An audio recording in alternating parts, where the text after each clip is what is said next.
commentator and consultant Rafe Heydel-Mankoo claimed Prince Harry should borrow the private security teams of Princesses Beatrice and Eugenie after the Duke of Sussex raised safety concerns over any prospective return to the UK. Speculation over the Sussexes' return to the UK is rife as tensions between the couple and the royal family remains high, it's claimed. Harry could return at the end of this year to lead planning for the military veterans' Invictus Games in Holland.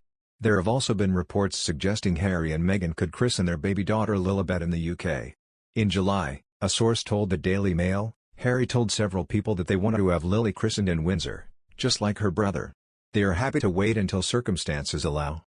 But other reports have claimed the ceremony will instead take place in California.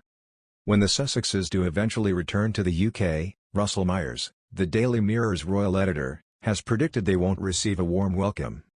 The journalist also believes Harry and Meghan won't be in a rush to come back soon.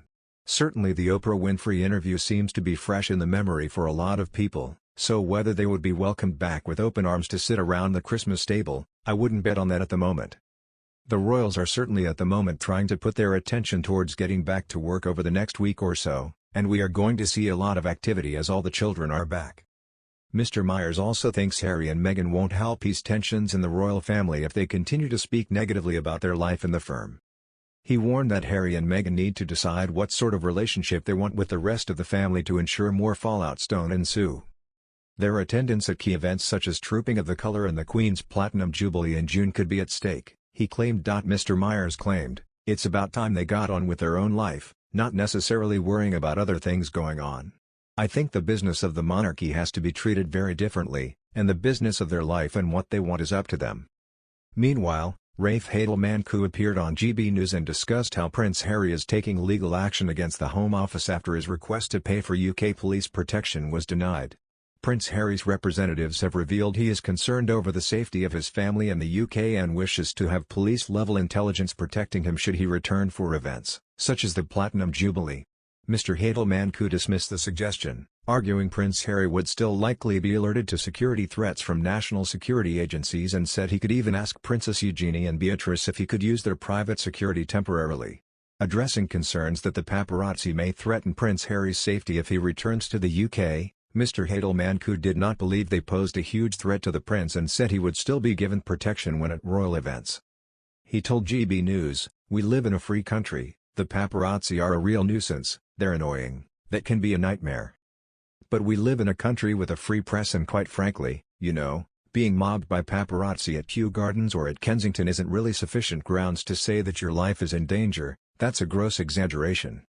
It's also completely inaccurate for him to say that by not having access to the intelligence he is somehow more at risk than anybody else. If there were a real security risk for Prince Harry, our intelligence services would of course take action. We have to remember that, and they aren't going to simply let that information not go unnoticed. And then, of course, you could expect Scotland Yard to take the necessary action. Mr. Heydel-Mankoo then offered a suggestion to Prince Harry if he was worried about his security and said he should copy what his cousins do. He added, "They hire ex-royal protection officers who are extremely skilled and have a lot of history in this area, and they've also got security clearance in the royal palaces. The only thing is, that they don't have is a firearm, which is quite understandable. And if Prince Harry speaks very nicely to Beatrice and Eugenie, maybe he can borrow their protection officers when he's in the country. And of course, we're only talking about the occasions when he's not in royal surroundings, because if Harry's over here, visiting his family, you will, of course, get the same protection that they're getting by virtue of being on in the same area." Prince Harry is taking legal action against the UK government after he was denied the chance to pay for police protection for him and his family should he visit the UK. The Duke of Sussex's legal representative said he and his family have been subject to extremist threats.